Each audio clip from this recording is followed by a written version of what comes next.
Hi everyone, welcome to my channel. ಇವತ್ತು ನಾನು ಪಾಲಕ್ corn ಕರಿ ಹೇಗೆ ಮಾಡೋದು ಅಂತ ತೋರಿಸ್ತಾ ಇದ್ದೀನಿ. ಇದು ತುಂಬಾ ಈಸಿ ಆದಂಥ ರೆಸಿಪಿ. ನೀವು ರೋಟಿ, ಚಪಾತಿ, ರೈಸ್ ಜೊತೆ ಕೂಡ ಇದನ್ನು as a side dish use ಮಾಡ್ಬೋದು. ಸೊ ಬನ್ನಿ ಇವತ್ತಿನ ಈ ಪಾಲಕ್ ಕಾರ್ನ್ ಕರಿ ಹೇಗೆ ಮಾಡೋದು ಅಂತ ನೋಡೋಣ. ಮೊದಲಿಗೆ ಪಾಲಕ್ ಸೊಪ್ಪನ್ನು ಒಂದು 5 ನಿಮಿಷದವರೆಗೂ ಬೇಯಿಸ್ಕೋಬೇಕಾಗತ್ತೆ. ಸೊ ನಾನು ಒಂದು ಪಾತ್ರೆಗೆ ಸ್ವಲ್ಪ ನೀರು ಹಾಕ್ಕೊಂಡು ಒಂದು 5 ನಿಮಿಷದವರೆಗೂ ಪಾಲಕ್ ಸೊಪ್ಪನ್ನು ಬೇಯಿಸ್ತಾ ಇದ್ದೀನಿ. 5 ನಿಮಿಷ ಬೇಯಿಸಿದ್ರೆ ಸಾಕು, ಅದಕ್ಕಿಂತ ಜಾಸ್ತಿ ಏನು ಬೇಯಿಸೋ ಅವಶ್ಯಕತೆ ಇರಲ್ಲ. ಸೊ 5 ನಿಮಿಷ ಆದಮೇಲೆ ಪಾಲಕ್ ಸೊಪ್ಪನ್ನು ಎತ್ತಿಟ್ಕೊಂಡಿದ್ದೀನಿ. ಮತ್ತು ಈ ನೀರನ್ನು ಚೆಲ್ಲೋದಕ್ಕೆ ಹೋಗಬೇಡಿ, ಇದನ್ನು ಕರಿ ಮಾಡೋದಕ್ಕೆ ಯೂಸ್ ಮಾಡ್ಬೋದು. ಸೊ ಇವಾಗ ಈ ರೀತಿ ಪಾಲಕ್ ಸೊಪ್ಪನ್ನು ಎತ್ತಿಟ್ಕೊಂಡಿದ್ದೀನಿ. ಜೊತೆಗೆ ಸ್ವೀಟ್ ಕಾರ್ನ ಕೂಡ ನಾವು ಬೇಯಿಸ್ಕೋಬೇಕಾಗತ್ತೆ.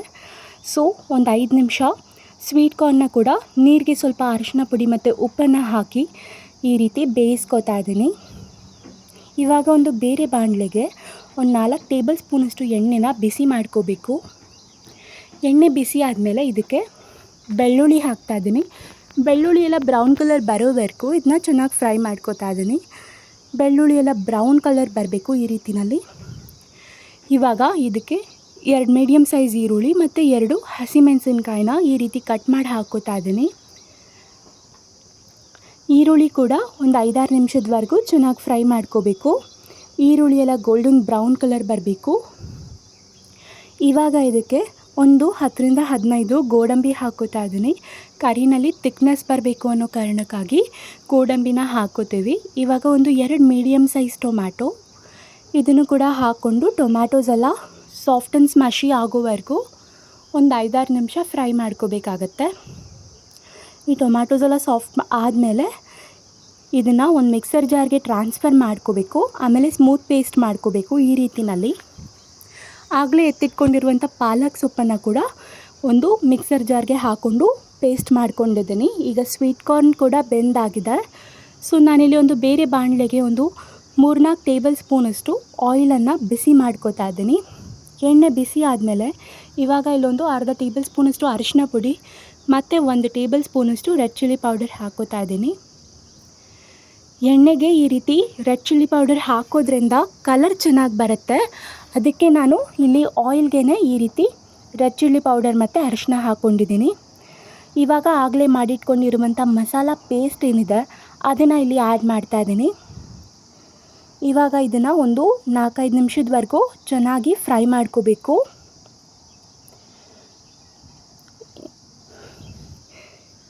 ಕರಿ ಟೇಸ್ಟ್ ಚೆನ್ನಾಗಾಗಬೇಕು ಅಂದರೆ ನೀವು ಇದನ್ನು ಚೆನ್ನಾಗಿ ಫ್ರೈ ಮಾಡ್ಕೋಬೇಕಾಗತ್ತೆ. ಸೊ ನಾನು ಆಗಲೇ ಹೇಳಿದ್ನಲ್ಲ, ಪಾಲಕ್ ಬೇಯಿಸಿರುವಂಥ ನೀರನ್ನು ವೇಸ್ಟ್ ಮಾಡಬೇಡಿ ಅಂತ. ಅದನ್ನು ನೀವು ಇಲ್ಲಿ ಗ್ರೇವಿ ಎಷ್ಟು ಬೇಕೋ ಅಷ್ಟು ನೋಡಿಕೊಂಡು ಅದೇ ನೀರನ್ನು ಬಳಸ್ಕೋಬೋದು. ಸೊ ಆ ನೀರನ್ನು ವೇಸ್ಟ್ ಮಾಡೋದಕ್ಕೆ ಹೋಗಬೇಡಿ, ಯಾಕಂದರೆ ಸ್ಟಾರ್ಚ್ ಎಲ್ಲ ಅದರಲ್ಲೇ ಇರುತ್ತೆ. ಸೊ ಇವಾಗ ನಾನಿಲ್ಲಿ 1 ಟೇಬಲ್ ಸ್ಪೂನಷ್ಟು ಗರಂ ಮಸಾಲ ಪೌಡರ್ ಹಾಕ್ತಾಯಿದ್ದೀನಿ ಮತ್ತು 1 ಟೇಬಲ್ ಸ್ಪೂನಷ್ಟು ಧನಿಯಾ ಪೌಡರ್. ಈ ಮಸಾಲೆ ಪೌಡರ್ನೆಲ್ಲ ಒಂದು 2-3 ನಿಮಿಷದವರೆಗೂ ಚೆನ್ನಾಗಿ ಫ್ರೈ ಮಾಡ್ಕೋಬೇಕಾಗತ್ತೆ.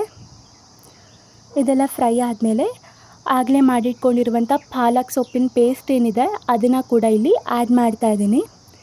ಇದನ್ನು ಹಾಕ್ಕೊಂಡು ಚೆನ್ನಾಗಿ ಫ್ರೈ ಮಾಡ್ಕೋಬೇಕು ಒಂದು 3-4 ನಿಮಿಷದವರೆಗೂ. ಈ ಪಾಲಕ್ ಕಾರ್ನ್ ಕರಿ ಮಾಡೋದು ತುಂಬಾ ಸುಲಭ. ಇದನ್ನು ನೀವು ರೈಸ್ ಜೊತೆ, ರೋಟಿ ಜೊತೆ ಅಥವಾ ಚಪಾತಿ ಜೊತೆ ಕೂಡ ಯೂಸ್ ಮಾಡ್ಕೋಬೋದು, ಅಷ್ಟು ಚೆನ್ನಾಗಿರುತ್ತೆ.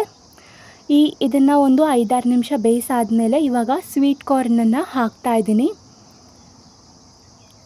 ಈ ಸ್ವೀಟ್ ಕಾರ್ನ ಕೂಡ ಹಾಕ್ಕೊಂಡು ಇದನ್ನು ಮತ್ತೆ ಒಂದು 10 ನಿಮಿಷದವರೆಗೂ ಚೆನ್ನಾಗಿ ಬೇಯಿಸ್ಕೋಬೇಕಾಗತ್ತೆ.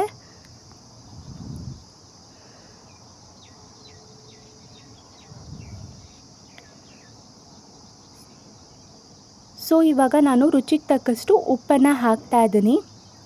ಮತ್ತು ನಿಮಗೆ ಎಷ್ಟು ಗ್ರೇವಿ ಬೇಕು ಅಂತ ನೋಡಿಕೊಂಡು ಕನ್ಸಿಸ್ಟೆನ್ಸಿ ವೈಸ್ ಇವಾಗಲೇ ನೀರನ್ನು ಹಾಕಬೇಕು. ನಿಮಗೆ ಎಷ್ಟು ನೀರು ಬೇಕು ಅಂತ ಅನಿಸುತ್ತೋ ಅಷ್ಟನ್ನು ಹಾಕ್ಕೊಳ್ಳಿ. ಸೊ ನಾನು ಆಗಲೇ ಹೇಳಿದಾಗೆ ಪಾಲಕ್ ಸೊಪ್ಪನ್ನು ಬೇಯಿಸಿರುವಂಥ ವಾಟರ್ನೇ ಎಲ್ಲದಕ್ಕೂ ಯೂಸ್ ಮಾಡ್ತಾಯಿದ್ದೀನಿ, ಅದನ್ನು ವೇಸ್ಟ್ ಮಾಡಿಲ್ಲ. ಸೊ ನೀವಿಲ್ಲಿ ನೋಡ್ತಿರ್ಬೋದು, ನಾನು ಈ ಕನ್ಸಿಸ್ಟೆನ್ಸಿಗೆ ಇಟ್ಟಿದ್ದೀನಿ. ನಾನಿವಾಗ ಇಲ್ಲಿ 1 ಟೇಬಲ್ ಸ್ಪೂನಷ್ಟು ಸಾಂಬಾರ್ ಪೌಡರ್ ಹಾಕ್ತಾ ಇದ್ದೀನಿ. ಸಾಂಬಾರ್ ಪೌಡರ್ ಹಾಕಿದ್ರೆ ಚೆನ್ನಾಗಾಗುತ್ತೆ, ಸೊ ಅದಕ್ಕೆ ಹಾಕ್ತಾ ಇದ್ದೀನಿ. ಸೊ ಇದನ್ನೆಲ್ಲ ಒಂದು 2-3 ನಿಮಿಷದವರೆಗೂ ಚೆನ್ನಾಗಿ ಬೇಯಿಸ್ಕೋಬೇಕು. ಇವಾಗ ಈ ಪಾಲಕ್ ಕಾರ್ನ್ ಕರಿ ರೆಡಿ ಆಗಿದೆ. ಸೊ ಇವತ್ತಿನ ಈ ರೆಸಿಪಿ ನಿಮಗೆಲ್ರಿಗೂ ಇಷ್ಟ ಆಗಿದೆ ಅಂತ ಅಂದ್ಕೊಂಡಿದ್ದೀನಿ. ಈ ವಿಡಿಯೋ ಇಷ್ಟ ಆಗಿದರೆ ಈ ವಿಡಿಯೋಗೆ ಲೈಕ್ ಮಾಡಿ ಮತ್ತು ಇದೇ ಥರದ ಇನ್ನೂ ರೆಸಿಪೀಸ್ನ ನೋಡೋದಕ್ಕೋಸ್ಕರ ಈ ಚಾನಲ್ಗೆ ಸಬ್ಸ್ಕ್ರೈಬ್ ಮಾಡಿ. Thank you for watching.